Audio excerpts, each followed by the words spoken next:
네, 여러분 반갑습니다. 오랜만에 보는 얼굴들도 있죠. 참 어려운 시기들이었습니다. 그런데 또 이게 잠잠하지 않고 또 당분간 계속 지속될 것 같은 분위기죠. 네, 여러분 이럴 때일수록 무엇보다도 건강 잘 챙기시기를 바랍니다. 얼마 전에 제가 저희 가족 새 아가들을 데리고 동물원에 갔어요. 동물원. 네, 봄이라서 애들이 동물을 보면 얼마나 기뻐할까. 맨날 집에만 있는데 좀 동물을 보고 기뻐했으면 좋겠다. 뭐 이런 마음으로 애들 셋을 데리고 이제 열심히 동물원에 갔습니다. 그런데 막상 딱 갔더니 동물들을 제대로 볼 수가 없더라고요. 왜 그랬을까요? 동물들이 다 누워 있는 겁니다. 네, 여러분 최근에 동물원 가보셨어요? 네, 동물들이 다 누워 있습니다. 날이 더워서 그런지 동물들이 다 누워 있더라고요. 사자도 누워 있고 호랑이도 누워 있고 이렇게 등지고 다 누워가지고 뭐 얼굴도 볼 수 없고 꼼짝도 않고 있더라고요. 그래서 숨은 쉬는 건가 뭐 이렇게 제가 봤는데 다행히 숨은 쉬고 그랬습니다. 아무튼 뭐 이렇게 동물들이 다 누워 있어서 그래서 그냥 공원에서 이제 근처 공원에서 애들이랑 그냥 놀다가 왔어요. 아무튼 즐거웠습니다. 그리고 제가 집에 왔는데 이런 생각이 들더라고요. 덥긴 한데 요즘 날씨가 그래도 덥긴 한데 한여름 더위도 아닌데 왜 이렇게 동물원에 동물들이 다 죄다 누워 있는 거지? 이런 생각을 하게 됐습니다. 그래서 이게 궁금해가지고 인터넷을 검색을 해봤거든요. 그랬더니 이런 주장이 있더라고요. 동물원 동물들이 요즘 누워 있는 게 더위 때문이 아니라는 주장. 왜 누워 있냐면 학습된 무기력증 때문이랍니다. 학습된 무기력증 들어보셨어요? 학습된 무기력증이란 내 삶의 주체성을 내가 잃어버렸을 때 나타나는 무기력함, 의욕 저하를 이야기를 한답니다. 내 인생인데 내가 뭘 할 수가 없는 거죠. 내가 억지로 원하지 않는 환경에 있게 될 때, 그것도 그게 한 번, 두 번이 아니라 계속해서 내가 억지로 원하지 않는 상황에 있게 되었을 때, 그래서 이게 내 인생인데 내 인생의 주체성을 잃어버리고 그냥 뭘 해도 안 될 거야, 안 되겠지, 그냥 자포자기 해버리는 거, 그게 바로 학습된 무기력증이라고 하더라고요. 동물원 동물들이 좁은 우리에 갇혀가지고 사람들로부터 스트레스를 받는데 완전히 의욕을 다 잃어버리고 무기력하게 있는 게 그게 바로 학습된 무기력증이라고 하더라고요. 제가 그걸 보다가 생각이 난 책이 하나가 있었습니다. 그게 뭐냐면 그럼에도 불구하고 살아갈 이유라는 책이에요. 여러분이 읽어보셨는지 모르겠는데 이 저자가 오카다 다카시라는 일본인입니다. 일본의 이 정신과 의사예요. 일본 내에서는 이 인격 장애에 관한 굉장히 유명한 정신과 의사로 알려져 있답니다. 아무튼 이 책에 이런 내용이 기억이 났어요. 들어보세요. 우리가 살고 있다는 근본적인 욕구를 잃어버리는 경우는 크게 두 가지다. 하나는 나에게 기쁨을 주는 존재가 없어진 경우이고 다른 하나는 자신이 원하지 않는 인생을 강요받은 경우이다. 이런 얘기입니다. 우리가 삶에 의욕이 없어지고 무기력해지고 그 원인이 크게 두 가지라는 이야기인 거죠. 뭐죠? 하나는 기쁨이 없을 때, 그리고 또 하나는, 다른 하나는 내 인생인데 너 이렇게 살아라 저렇게 살아라 강요받을 때, 이럴 때 우리의 삶이 근본적으로 힘들어지고 무기력해진다는 이런 이야기였습니다. 그런데 이 책에 보다 더 흥미로운 얘기는 이런 얘기가 나와요. 이 저자인 오카다 다카시가 우리 삶에 의욕이 없는 이유 이 두 가지를 얘기를 하는데, 기쁨이 없을 때, 강요받을 때, 이 두 가지를 얘기를 하고는 그리고 이렇게 얘기를 합니다. 사실은 이 두 가지는 하나다. 이 두 가지 하나라고 얘기를 해요.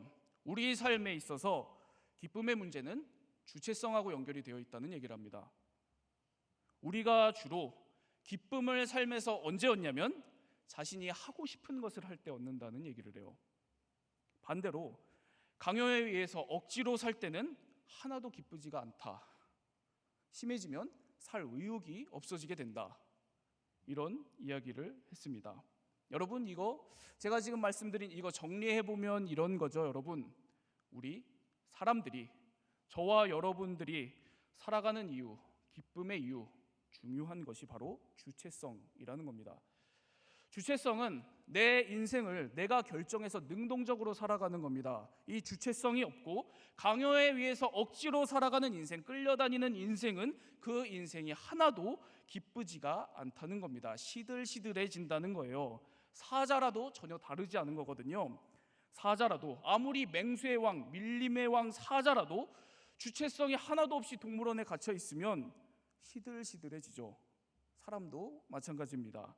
아무리 젊고 신체가 건강해도 그 사람 인생을 자기가 스스로 결정할 수 없는, 그렇게 살아갈 수 없는 주체성 없으면 나이나 건강 아무 상관이 없습니다. 여러분, 그 인생 시들어집니다. 무기력해진다는 말씀입니다.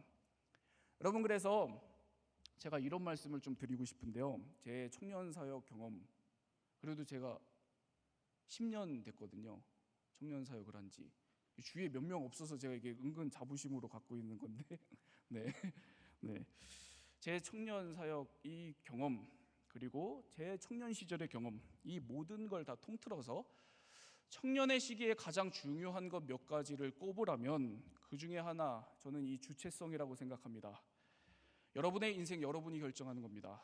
여러분의 삶, 여러분이 해야 할 일, 여러분 스스로 결정하는 겁니다. 내가 결정해서 해보고 내가 책임져보고 실패하더라도 내가 내 인생을 스스로 만들어가보는 그런 주체성을 경험하고 키워나가는 것, 바로 이게 중요하다고 생각합니다. 여러분, 이게 신앙에 있어서도 마찬가지거든요. 지난주에 정주영 목사님께서 설교 중간에 이런 말씀을 하셨어요. 설교 때 누가 떠먹여주는 신앙, 아니면 목사나 리더 누구에게 기대는 신앙이 아니라 여러분들이 주체적으로 만들어 나가는 여러분 스스로의 하나님 경험 중요하다는 말씀을 하셨습니다. 내 하나님 신앙이 중요해요. 내가 만들어 나가는 주체성 있는 내 믿음이 중요합니다. 이걸 청년 시기에 가져보는 건 너무나도 중요한 일이거든요. 여러분, 그래서 이런 질문을 드리고 싶어요. 여러분, 지금 여러분들 인생, 여러분들 주체성을 갖고 살아가고 있습니까? 그리고 여러분들의 신앙생활, 여러분들이 스스로 만들어 나가고 있습니까? 나아가서 좀 이런 질문도 한번 드려보고 싶은데, 여러분, 우리 상당 청년, 대학 청년 공동체, 이 공동체 안에 여러분들의 주체성이 있습니까? 인생의 주체성, 신앙의 주체성, 바로 이 주체성이 여러분들에게 꼭 세워지기를 바랍니다.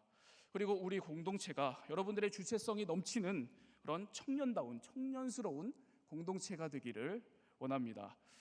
여러분, 제가 오늘도 이 다윗 이야기를 하려고 하는데, 제가 몇 주에 걸쳐서 계속 다윗 이야기를 하고 있죠.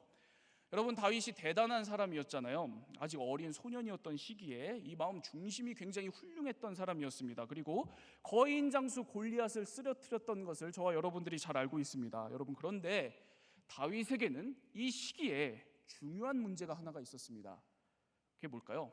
그것은 지금 이렇게 길게 얘기한 바로 이 주체성의 문제가 있었습니다. 어떤 문제였는지 한번 들어보세요.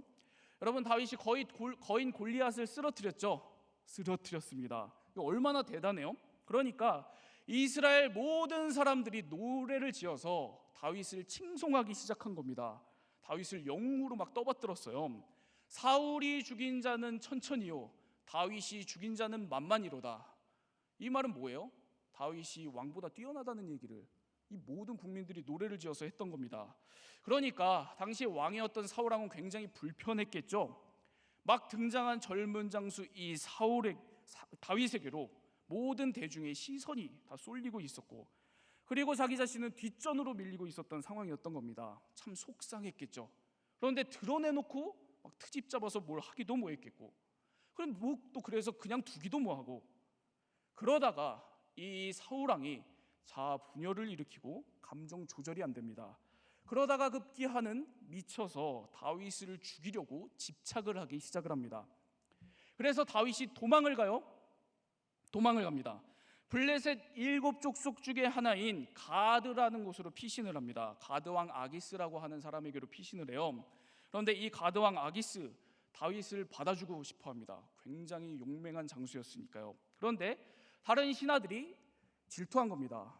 다윗이 그들의 일원이 되는 것을 반대를 합니다. 그래서 다윗이 자신을 여기서도 죽일 것 같은 그런 위험을 감지하게 돼요. 그래서 다윗이 뭘 한지 아십니까? 거기서 미친 척을 합니다. 침을 질질 흘리면서 미친 척하기. 다윗이 갈 때까지 갔다는 얘기를 성경이 하고 있는 거거든요. 그렇게 해서 의심을 누그러뜨리고 다윗이 갈 때까지 가서 결국에는 어디든 갈 수 없어서 그 끝에 도달한 곳이 바로 저와 여러분들이 오늘 함께 본 이 본문에 나오는 아둘람굴이라고 하는 곳입니다. 오늘 말씀 1절을 한번 보실까요? 오늘 말씀 1절 함께 읽겠습니다. 시작.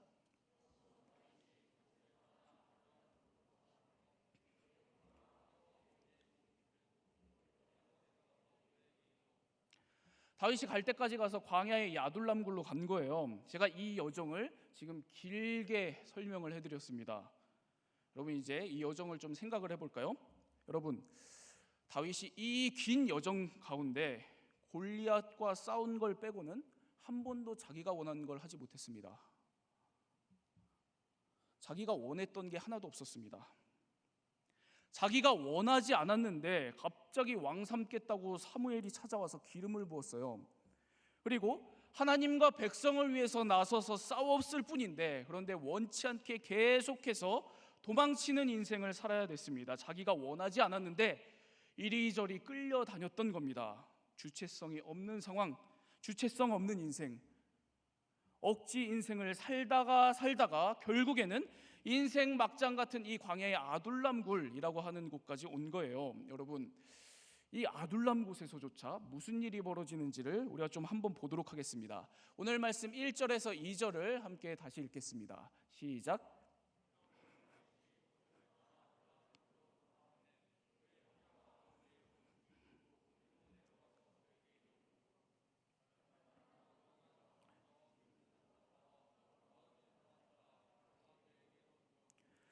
그들의 우두머리가 되었는데 그와 함께한 자가 400명 가량이었더라. 다윗이 도망간 끝에 아둘람굴까지 들어갔습니다. 그런데 어떻게 알았는지 그의 형제와 아버지의 온 집이 찾아갔더라. 성경이 이렇게 기록하고 있습니다. 여러분 그리고 또 뭐 있죠? 가족뿐만이 아니었습니다. 환난당한 모든 자, 그 시대에 빚진 모든 자, 마음 원통한 사람, 뭐 이렇게 각양각색으로 그 시대에 힘들다고 했었던 사람들이 죄다 이 아둘람굴에 다윗을 찾아간 거예요. 400명이나 다윗을 찾아서 아둘람굴로 들어간 겁니다. 여러분 이 상황 좀 주목해서 봅시다. 이 상황에서 다윗이 어떤 심정이었을까요? 여러분 지금 원치 않는 인생 살고 있었던 거 아닙니까? 내 인생도 내가 어떻게 할 수 없는데 그런데 거기다가 가족들까지 책임져야 되는 상황이 온 겁니다. 또 거기에다가 힘들어서 도저히 못 살겠다고 찾아온 이 많은 사람들을, 이 400명의 사람들까지 다 책임져야 되는 이런 상황에 부딪힌 겁니다. 그러니까 여러분 제가 이것까지 봤을 때 이 질문이 당연히 생길 수밖에 없었겠죠. 다윗이 이거 도대체 무슨 정신으로 이러고 있나? 이거 진짜 맨정신으로는 이게 버텨낼 수 없는 일이잖아요. 할 수 없는 일이잖아요. 다윗이 도대체 무슨 생각으로 이렇게 하고 있는지 그 핵심을 좀 주목해서 좀 우리가 보기를 원합니다. 우리 3절 말씀을 보도록 하겠습니다. 3절 말씀입니다. 함께 읽겠습니다. 시작.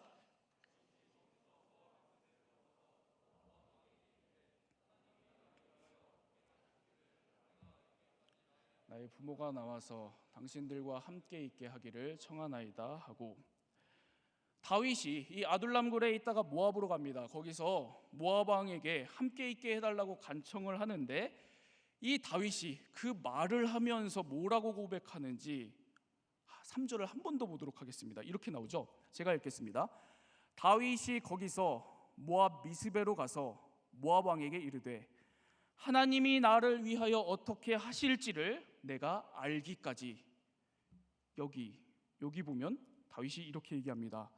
하나님이 나를 위하여 어떻게 하실지를 내가 알기까지. 하나님이 나를 위하여 어떻게 하실지를 내가 알기까지. 여러분 다윗은 이 생각하고 있었던 겁니다.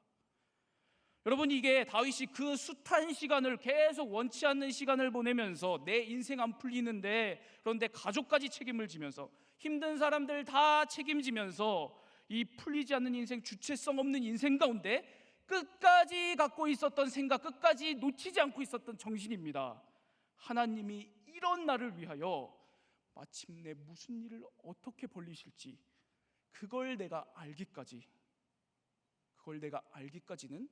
포기 못한다. 이 알기까지의 정신을 갖고 있었습니다. 다윗은 이 정신 놓치지 않고 있었습니다. 내가 비록 지금 이렇게 내가 원하는 대로 인생이 풀리지도 않고 내 주변 사람들 문제까지 내가 다 책임져야 되고, 그런데 그런 이 내 인생 언젠가는 마침내 하나님께서 바꿔주실 거다. 하나님이 뭘 어떻게 바꾸실지는 내가 지금 모르지만 살아계신 하나님께서 언젠가 바꿔주실 것이다. 그걸 내가 알기까지는 나는 버틴다. 이 믿음이 분명했던 겁니다. 여러분, 오늘 여러분들도 다윗과 완전히 똑같지는 않겠죠. 그렇지만 크고 작은 무기력을 경험하며 살아간다는 것을 압니다. 내 인생 내가 결정하고 내가 원하는 대로 주체적으로 살고 싶지만 그렇게 잘 안 되죠. 잘 안 풀립니다. 주체성이 생기기가 참 힘든 상황.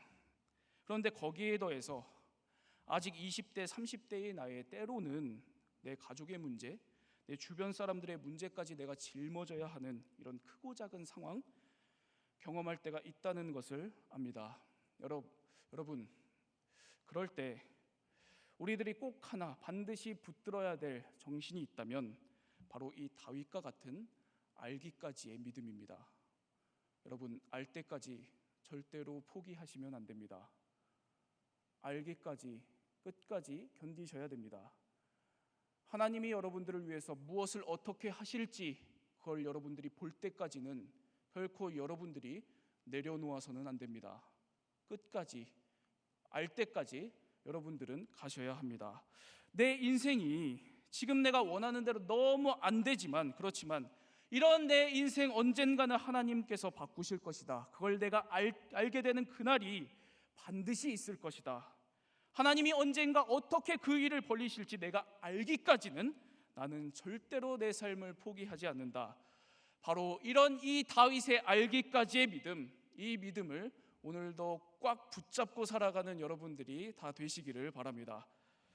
여러분, 그래서 이제 궁금해지는 게 있습니다. 이 다윗이 어떻게 이런 믿음을 지금 이 상황에서 지금 이런 이 믿음을 갖고 있었을까? 이게 저만 궁금한 건 아니겠죠? 네, 저는 궁금했습니다.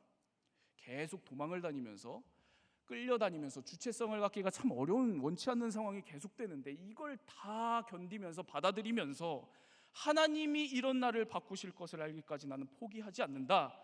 이런 믿음을 어떻게 계속 붙들고 있었을까? 이게 너무 궁금한 겁니다. 그래서 제가 이 성경 본문을 이제 앞뒤를 다 찾아봤어요. 샅샅이 찾아봤습니다. 다윗이 이 아둘람굴에 오기 전에 어떤 영적인 긍정적인 사건이라도 하나 있었는가 찾아봤습니다. 여러분, 딱 하나 있습니다. 딱 하나가 있어요. 그게 뭐냐면 사무엘상 19장 18절을 보면 다윗이 사울을 피해서 도망을 가다가 어디로 가냐면 라마나요시라고 하는 곳으로 갔다는 기록이 등장을 합니다. 이 라마나요시 어떤 곳이냐면 선지자 사무엘이 낙향에서 제자들을 모아서 만든 공동체가 있었던 곳입니다. 선지자 사무엘이 제자들이면 다 선지자들이었겠죠. 그러니까 이 라마나요스는 당대 최고의 영적인 지도자 사무엘하고 제자들이 모여서 살고 있었던 그런 곳이었습니다. 그러니까 여러분, 이 공동체 어떤 곳이었을까요? 굉장히 성령 충만했던 곳이었습니다. 너무너무 성령 충만한 공동체였습니다. 사무엘상 19장을 보면 이 공동체가 얼마나 성령 충만한 공동체였는가, 이 에피소드까지 기록을 하면서 이 라마나요 공동체 정말 어마어마한 성령 충만한 공동체였다, 이렇게 설명을 하거든요. 어떤 에피소드냐면 이런 이야기가 나와요. 다윗을 잡으려고 사울이 라마나요스로 부하들을 보냅니다. 공동체 자체가 워낙 성령 충만한 공동체였어요, 여러분. 그러니까 무슨 일이 생겼냐면 사울의 부하들이 다윗을 잡으러 라마나요스로 가요. 그런데 그 라마나요 공동체에 발을 디디자마자 이 사울의 부하들에게 다 성령이 임한 거예요. 막 성령이 임해가지고 이 부하들이 평소에는 하지도 않던 막 예언을 막 선지자들처럼 막 하고 이런 사건이 벌어지는 겁니다. 그래서 부하를 보내면 다 성령 충만해서 돌아오지를 않고, 또 부하를 보내면 다 성령 충만해서 돌아오지를 않고, 그러다 보니까 이 사울 왕이 너무 답답해서 못 참고 나중에는 자기가 갑니다. 다윗 잡으러 라마나웃으로 자기가 가요. 그런데 성경이 이 내용을 어떻게 기록하냐면, 사울까지 이 라마나웃 공동체에 가자마자 성령이 임해서 이 사울도 예언을 하더라, 이런 기록이 나옵니다. 이 라마나웃 공동체 굉장히 성령 충만한 공동체였다는 거죠.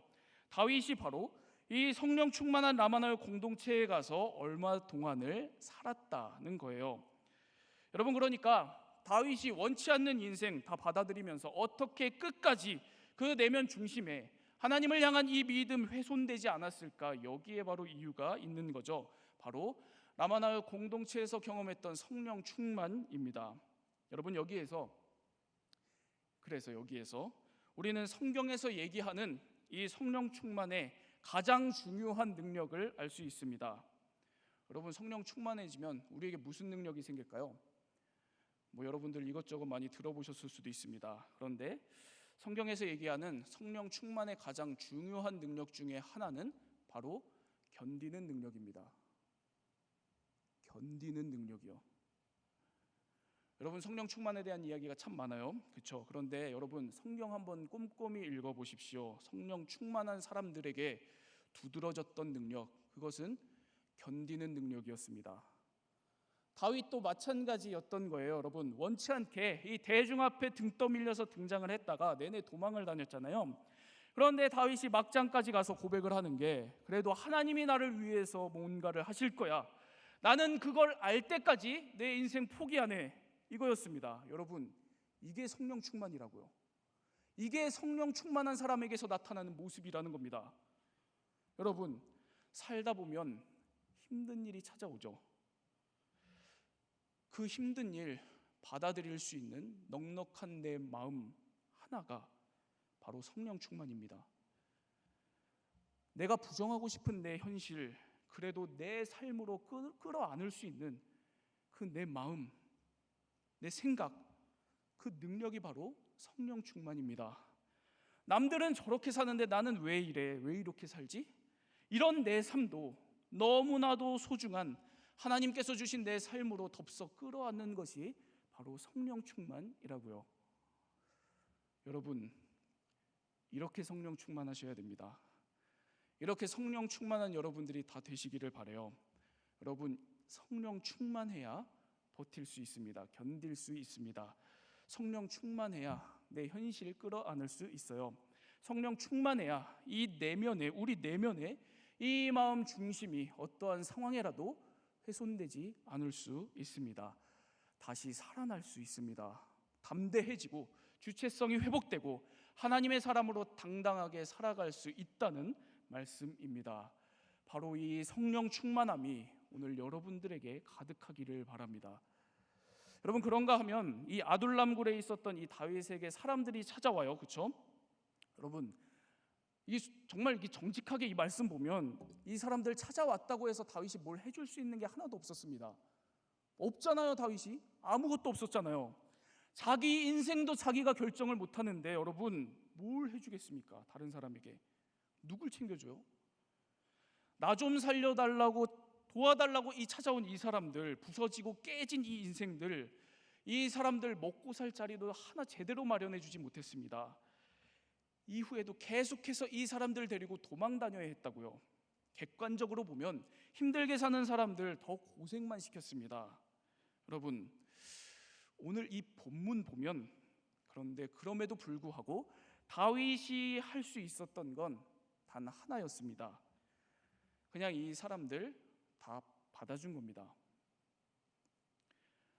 라마나웃 공동체에서 사무엘이 상처받고 도망자 신세였던 이 다윗 자신을 있는 그대로 받아줬던 것처럼 다윗도 이 아둘람굴에 모인 이 사람들 그냥 그대로 받아준 겁니다. 부서지고 깨진 인생들, 부정하고 싶은 이 사람의 이 현실 그냥 그대로 끌어안아 준 거, 이 사람의 삶도 너무나도 소중한 삶으로 덥석 끌어안아 준 거. 그런데 이거 하나 해줬더니 살아나더라는 거예요.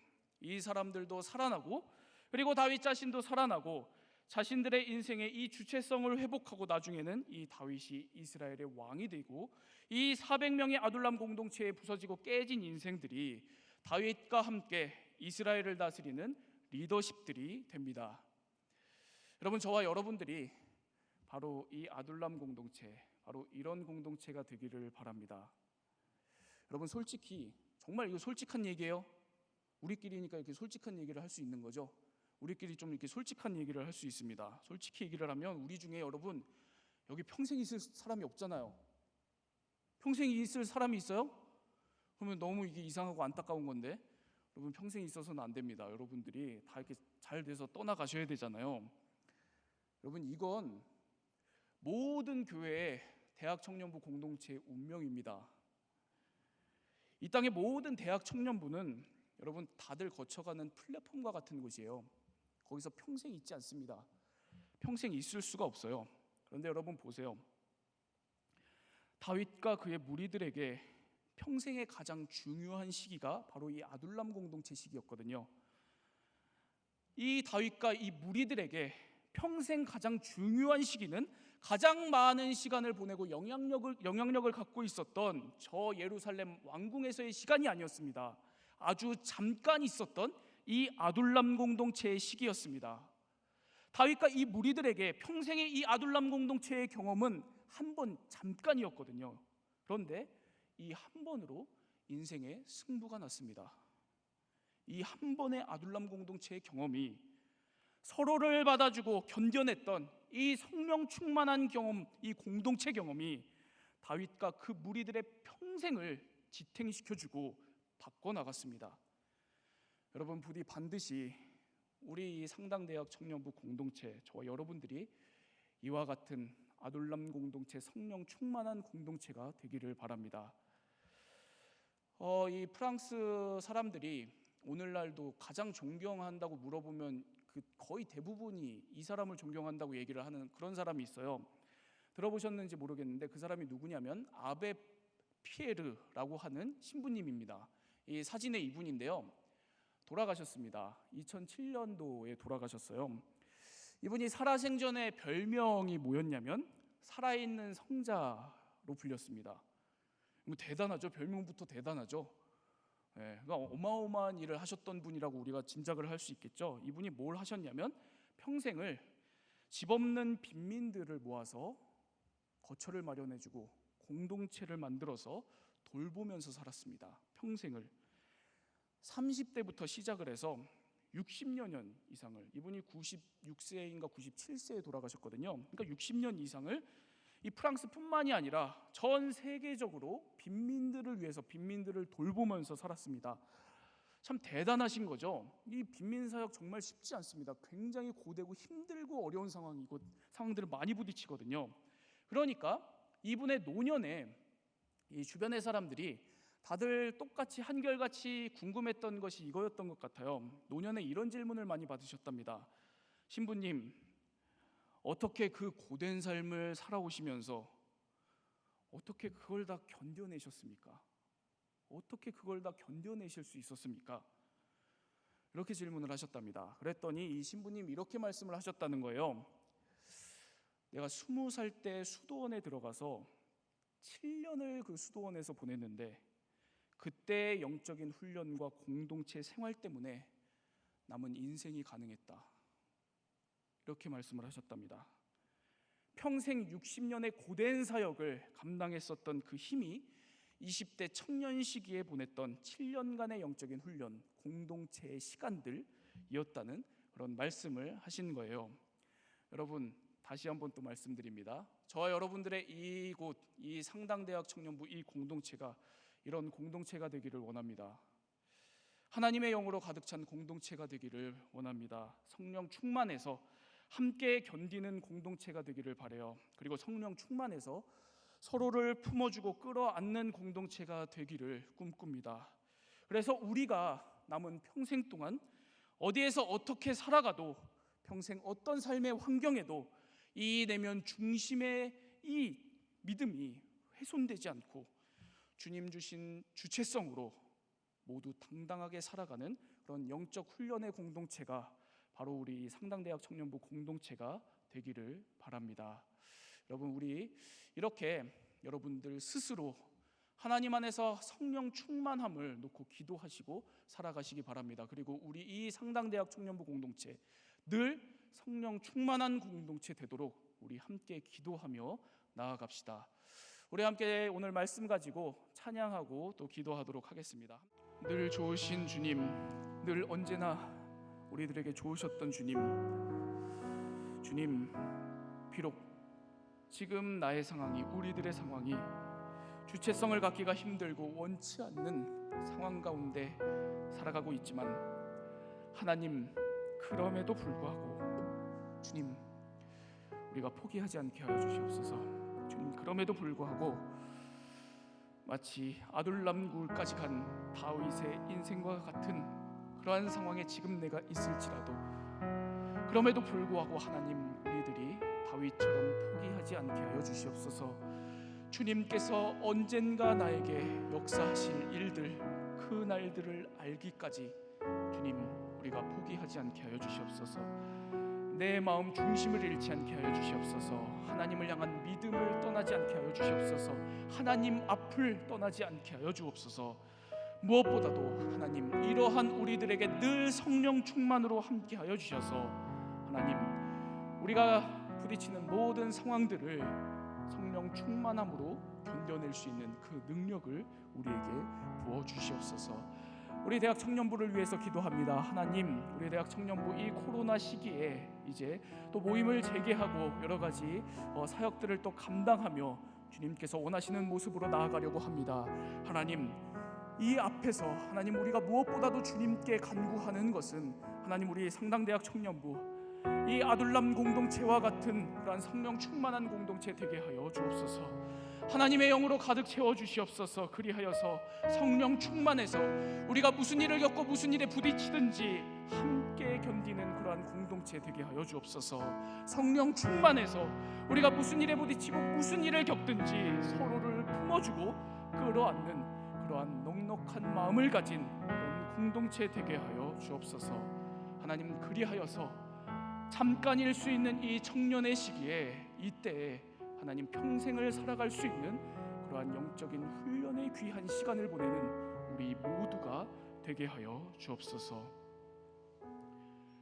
이제는 우리 주 예수 그리스도의 은혜와 하나님의 극진하신 사랑과 성령의 보호하심, 인도하심의 역사가 오늘도 아둘람굴에서의 다윗처럼 어떠한 상황에도 믿음을 잃지 않고 성령 충만함으로 살아가기로 결단한 우리 대학 청년부 모든 지체들의 머리 위에, 삶 위에 이제로부터 영원토록 함께 하여 주시기를 간절하게 축원하옵나이다.